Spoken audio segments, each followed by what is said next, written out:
என் பேர் ஏமச்சந்திரன், இவர் பேர் மிஸ்டர் குமார் வேம்பு, அப்புறம் பாலச்சந்திரன். நாங்கள் 3 பேர் சேர்ந்து அந்த ஸ்டார்ட் அப் சிங்கம் என்ற பிளாட்ஃபார்மை உருவாக்கணும். இன்னைக்கு என்ன நடந்ததுன்னா, ஸ்டார்ட் அப் சிங்கம் 2 உடைய ஒரு லான்ச் நடந்தது. அதுக்கப்புறம் முக்கியமா எங்க ஸ்டார்ட் அப் சிங்கம் பிளாட்ஃபார்முக்குள்ள புதுசா நிறைய பிசினஸ் லீடர்ஸ் அட்வைசராகவும் இன்வெஸ்டரும் வந்திருக்காங்க. அதை பற்றியோட அனௌன்ஸ்மெண்ட் தான் இன்னைக்கு பண்ணோம். ரிக்வெஸ்ட் குமார் வேம்பு டு ஷேர் ஃபியூ வேர்ட்ஸ். இப்போ நம்ம சமுதாயத்துல பாத்தீங்கன்னா நிறைய இளைஞர்கள் இருக்காங்க, நிறைய வேலை, நிறைய பேருக்கு இப்ப வேலைகள் தேவை. அப்போ இந்த வேலைகள்லாம் இப்போ இந்த ஏஐ மாதிரி தொழில் மாற்றங்கள்லாம் வருது அப்படின்னா அதுல ஒரு விஷயம் என்னன்னா நிறைய சிறு பிசினஸ் வரும். அதாவது இப்போ இன்னும் இப்போ டெக்னாலஜி கம்பெனி எல்லாமே நிறைய பேர் பெருசா 1 லட்சம் பேர் 10 லட்சம் பேர் வேலை செய்யறாங்கன்றதுல இருந்து நிறைய 5 பேர் கம்பெனி, 10 பேர் கம்பெனி, 20 பேர் கம்பெனி அந்த மாதிரி வரும். அப்போ அடுத்த 5 வருஷத்துல தமிழ்நாட்டிலேயே பாத்தீங்கன்னா இன்னைக்கு இருக்கிற இப்போ ஒரு 10,000 11,000 ஸ்டார்ட் அப் இருக்காங்க அப்படின்னா இது 1 லட்சம் ஸ்டார்ட் அப், 5 லட்சம் ஸ்டார்ட் அப் அது மாதிரி போகும் அடுத்த 10 வருஷத்துல. இந்த மாதிரி ஒரு மாற்றம் வர்றதே ஒரு பக்கம் என்ன மாதிரி இப்போ ஏற்கனவே ரொம்ப நாளா வேலை செஞ்சு இப்போ நம்ம ஒரு அளவுக்கு பணம் சம்பாதிச்சிருக்கோம். ஆனா உடலோ மனதோ நம்ம இறங்கி வேலை செய்யறதுக்கு இடம் கொடுக்காது. ஆனா அடுத்தவங்களுக்கு நம்ம உதவியா நம்ம பணம் இருக்கலாம், நம்மளுடைய அறிவு இருக்கலாம், அவங்களுக்கு அட்வைஸ் பண்ணலாம். அந்த மாதிரி நிறைய ஏற்கனவே பணம் சம்பாதித்தவர்கள் இருக்காங்க. இப்ப எப்படி நம்ம இந்த நிறைய பேர் ஸ்டார்ட் அப் ஆரம்பிக்கிறாங்க, அவங்களுக்கு அனுபவம் கிடையாது. அவங்க ஒரு ஒரு ஒரு ஸ்டார்ட் அப் ஃபெயில் ஆகிறதுக்கு இன்னைக்கு 1000 காரணங்கள் இருக்கு. ஆனா அது சக்சஸ் ஆகிறதுக்கு ஒரே ஒரு பாதை தான் இருக்கு. இந்த 1000 தப்புல ஏதாவது ஒரு 3-4 தப்ப பண்ணாங்கன்னா அந்த தப்புல இருந்து மீளறதுக்கே அவங்களுக்கு நேரம் ஆகும். அப்ப ஒரு ஸ்டார்ட் அப்போட சக்சஸ் அதிகப்படுத்துறதுக்கும் அந்த ஸ்டார்ட் அப்போட ஸ்கேல் எவ்வளவு சக்சஸ் ஆகுறாங்கன்ற ஸ்கேலை அதிகப்படுத்துறதுக்கும் சரியான நேரத்துல சரியான அட்வைஸ், சரியான பணம் இது தேவையாகுது. இப்ப நம்ம ஸ்டார்ட் அப் சிங்கமோட பிளாட்ஃபார்மோட நோக்கமே இப்ப எல்லா ஊர்லயும் ஸ்டார்ட் அப் ஃபவுண்டர்ஸ் இருக்காங்க, அவங்களுக்கு எல்லாருக்குமே ஒரு நெட்வொர்க் இருக்காது, யார்கிட்ட போய் அட்வைஸ் கேட்கணும்னு தெரியாது.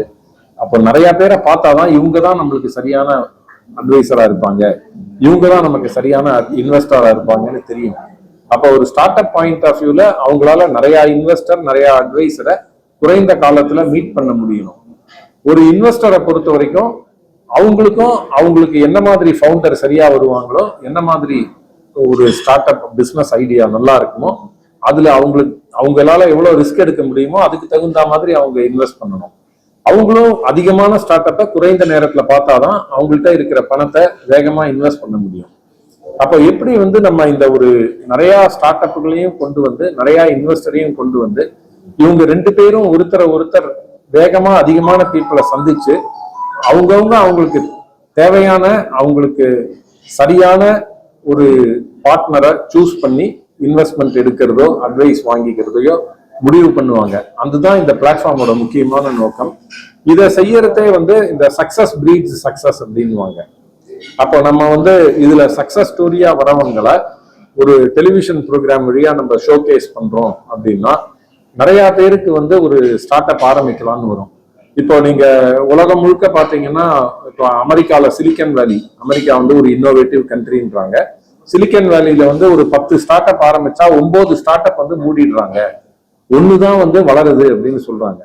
ஆனா தமிழ்நாட்டுல எல்லாம் 10 பேர் ஸ்டார்ட் அப் ஆரம்பிச்சா அதுல நம்மளுடைய சக்சஸ் ரேட் அதிகமா இருக்கு. ஏன் அது அதிகமா இருக்கு அப்படின்னீங்கன்னா நம்ம இதுல ரிஸ்க் எடுக்க பயப்படுறாங்க. ஏன் பயப்படுறாங்கன்னா ஒரு சோசியல் ஸ்டிக்மா இருக்கு. நான் ஸ்டார்ட் அப் ஆரம்பிச்சு ஃபெயில் ஆயிட்டேன் அப்படின்னா இந்த ஃபெயிலியரை ஆயுசு முழுக்க என்னோட சொந்தக்காரங்க, ஃப்ரெண்ட்ஸு, ஃபேமிலி எல்லாரும் சொல்லி காட்டிட்டு இருப்பாங்க. நமக்கு இந்த தோல்வியே நம்மள உறுத்திட்டே இருக்கும் அப்படின்ற ஒரு பயம் இருக்கு. அதனால கம்மியா ஆரம்பிக்கிறதுனால, நிறைய யோசிச்சு ஆரம்பிக்கிறதுனாலதான் நம்ம கம்மியா ஃபெயில் ஆகணும். ஆனா இப்ப தமிழ்நாடே பாத்தீங்கன்னா ஒரு இன்னோவேட்டிவ் எக்கானமி ஆகணும். இன்னோவேட்டிவ் எக்கானமி ஆனாதான் நம்மளோட தனிநபர் வருமானம் அதிகமாகும், தனிநபர் வாழ்க்கை தரம் உயரும் அப்படின்னு இருக்கு. அப்ப ஒருத்தர் ரிஸ்க் எடுத்து ஃபெயில் ஆனா நம்ம ஸ்டிக்மேட்டைஸ் பண்ணக்கூடாது. ஃபெயில் ஆனவங்க ஒரு பாடம் கத்துக்கணும், அடுத்த முறை அந்த தப்பை ரிப்பீட் பண்ண மாட்டாங்க அப்படின்ற ஒரு இது இருக்கணும். இந்த அமெரிக்கா மாதிரி கண்ட்ரில அந்த ஸ்டிக்மடைசேஷன் இல்லாததுனால ஃபெயிலியரை அவங்க பெருசா எடுத்துக்காம நீ அடுத்த முறை எழுந்து அதுல கத்துண்ட பாடத்தை வச்சு நல்லா செய்யுன்ற ஒரு இருக்கிறதுனாலதான் அமெரிக்கா ஒரு இன்னோவேட்டிவ் எக்கானமியா இருக்கு.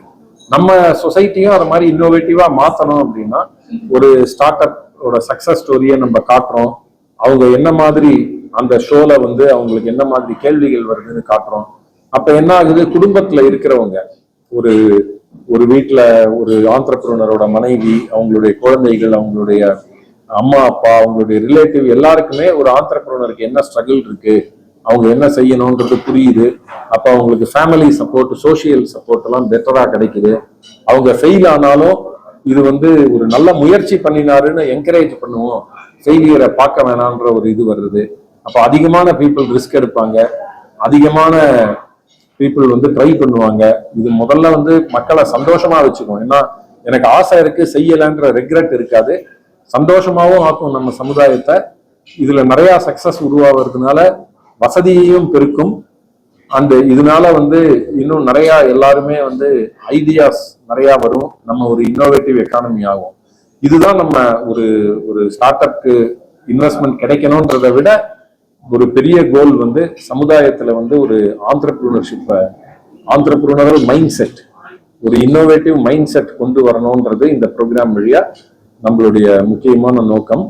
இதுல ரொம்ப சந்தோஷமான விஷயம் என்னன்னா, நிறைய பேர் ஃபர்ஸ்ட் டைம் HNI பணம் இருக்கிறவங்க நிறைய பேர் வந்து நானும் ஸ்டார்ட் அப்ல இன்வெஸ்ட் பண்றேன்னு வராங்க.